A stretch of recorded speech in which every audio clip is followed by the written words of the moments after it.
Right. Your project's still going to be perfectly straight. Sure. Now this, I stopped it because I want to show you something else. So let's say that we have, now you're going to have to do a little bit of imagining, okay? So let's say we're working with something and we already have embroidery on it, or maybe you're doing, let's say you're doing for one of the girls, do they play any sports or anything? Do any dancing or anything like that?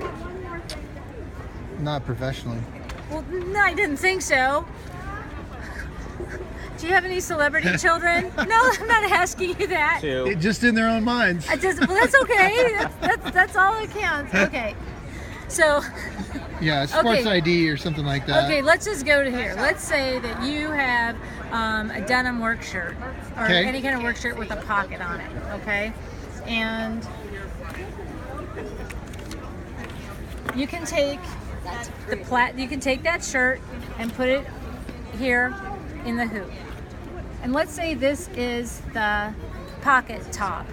Okay. All right, and she does not want to embroider that close because you want to be able to use it. Sure. Put your little pocket protector in there. No, I'm teasing. Right. I'm a total geek, so I'm just joking. So, okay, so how do you do that? You can do that in this machine. Let's go. All right. So I'm going to make this a different color so we can see it, because this is black and we're not going to be able to see it very well. So let's go like, okay. Now, the hard part is, you can't take really a sticker like I did with this and position it, because you still wouldn't know if it was going to overlap on here, right? But there is a way to do it. So you can tell it, and this is called a background scan. So it's taking a picture of the background for us, whatever we have in the hoop. And even if that pocket is way down there, look what we can do. Right. And it will not sew the pocket closed. It's just going to go right there. Nice. That's sweet. Yeah. You can continue to add designs to that if you want to. You can do whatever. There's about a million possibilities, but this is not that long ago. Is it still able to finish the end at this point? What do you mean finish the end? Oh, I took it off. We could reposition it. I could bring an N in, and you'd have to put it over it. Yeah. Okay. And reposition it and just forward it through. Yeah. Okay. Sorry. No problem. No, I was just curious. Okay.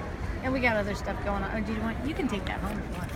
So, those are the highlights of the embroidery. There's even more that you can do. Sure.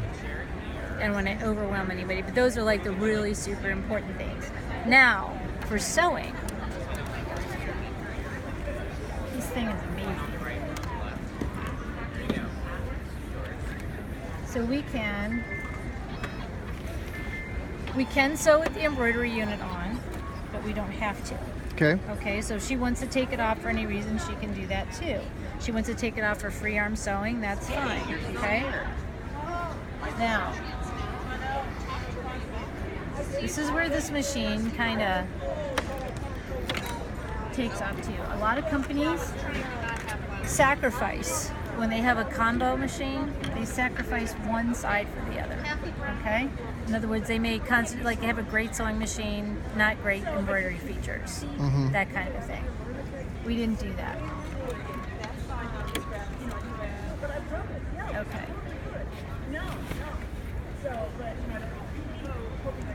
Oh, that's the tissue that I just took out of my. Ready? Yeah. Okay, so it's going to go from there. And I'm going to kite tail on it to 1 layer denim, up to 5. Right, just and back figures it down out. to 1. And I pushed it, so I did get a little skip there. I did get a skip. Let's try it again. So it has an automatic pressure foot sensor that always knows how heavy the fabric is under the foot.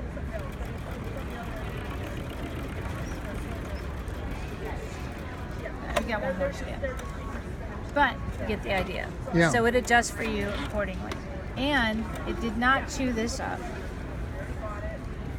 Yeah, that's hard to do, I'm sure. Yes, it's very hard to do.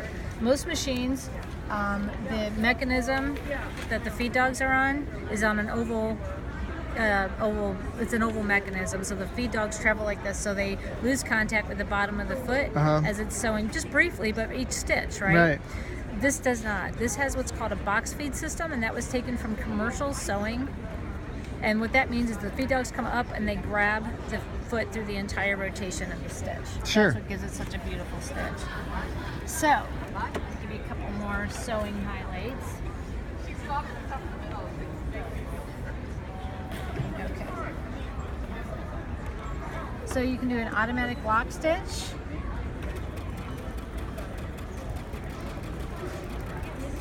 And you can choose to have it locked straight up and down if you're doing something like some couture sewing, or you have you want to do quilting or something like that where you don't want to see a heavy back and forth back stitch. So it'll do that. Just do it in place. Okay. That is a beautiful stitch. Nice. Okay. This also, I'm going to take that off. Oops. This also sews in 8 different directions. So if she wanted to make bags, well, everybody's making like tote bags and stuff like that, you can do an X with a box around it, reinforcement stitch on the handle without taking it out from under the foot. Very nice. You can sew a straight stitch in 8 directions, and you can sew a zigzag in 4 directions. That's Eddie stalking you over there, by the way. So that's nice. So that other machine will do that same thing. The next one down. The just sewing it does machine? Sideways. Yeah, it does the sideways. Yes, it does. Okay. But, and now. So it's the feed that does the sideways and all that. Right. Okay. Now we also have what's called a pivot on the machines, and that means it'll. Did he show you this? This is wonderful. Everybody Maybe. does this. So this is, and the. That brain's getting full. Oh, okay, yours. Oh. I'm not a sewer, so. So. This is how I feel when I talk to people about items. So this is, a lot of machines keep sewing when you stop. Okay, this is an invisible applique stitch. So this is going to show you that this is so precise that you can get into a corner, and on in the applique stitch, it's this tight. And you can take this home again. Nice. Oh yeah. Okay. Now, I could not sew straight to save my life, but I can with this machine because. Oh right. Yeah.